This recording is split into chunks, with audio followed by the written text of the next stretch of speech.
Hello students. आज का हमारा टॉपिक है types of sources and information system. Last time हमने पढ़ा था टाइप्स ऑफ बिग डेटा, जिसमें हमने स्ट्रक्चर डेटा, अनस्ट्रक्चर डेटा और सेमी स्ट्रक्चर डेटा की बात की थी। आज हम पढ़ेंगे जो सोर्सेज हैं, जो डेटा हमारे पास आता है वो किन किन सोर्सेज से आता है। जो हमारे पास सोर्सेज होते हैं वो इंटरनल सोर्स भी हो सकते हैं और एक्सटर्नल सोर्स भी हो सकते हैं।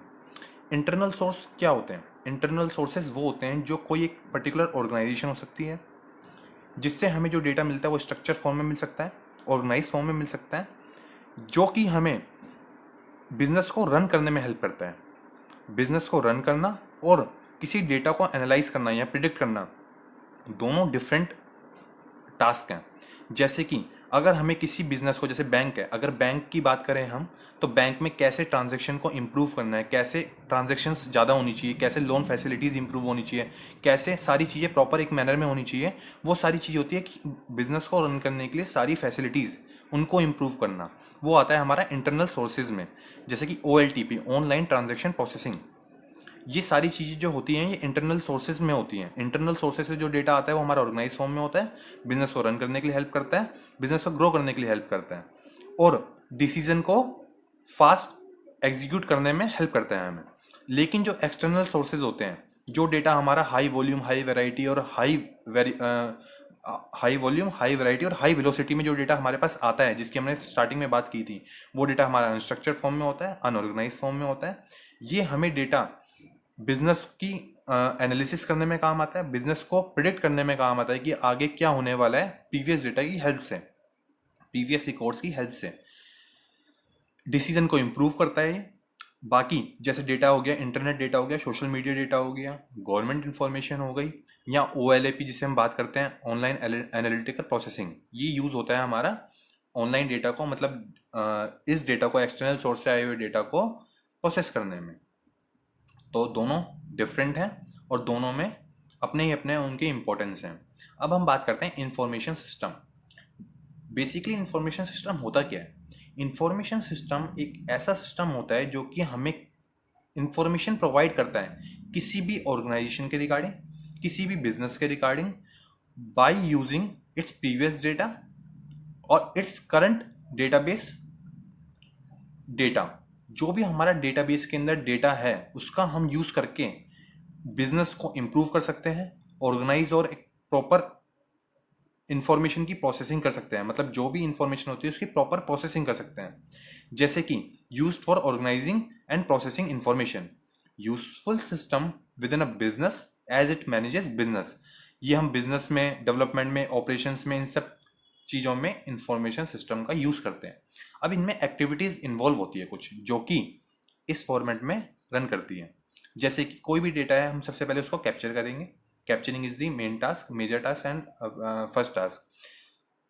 जब कैप्चर हो जाता है हमारा डेटा, हमें डेटा मिल गया, हम उसको ट्रांसमिट करेंगे। ट्रांसमिट ये हम किसी भी डेटा वेयर हाउस में कर सकते हैं, डेटा बेस में कर सकते हैं। बेसिकली जो ऑपरेशनल डेटाबेस होते हैं, जो भी हम इंफॉर्मेशन सिस्टम यूज करते हैं, वो हम डेटाबेस में करते हैं, जो कि फिक्स फॉर्मेट डेटाबेस होता है। हम उसको स्टोर करते हैं एक फॉर्मेट में।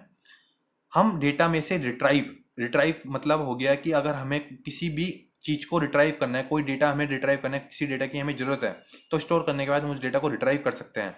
या हमें एक डेटा फिक्स फॉर्मेट में चाहिए तो हम उस चीज को रिट्राइव कर सकते हैं और एक फिक्स फॉर्मेट में टेबल की फॉर्म में उसको अरेंज कर सकते हैं।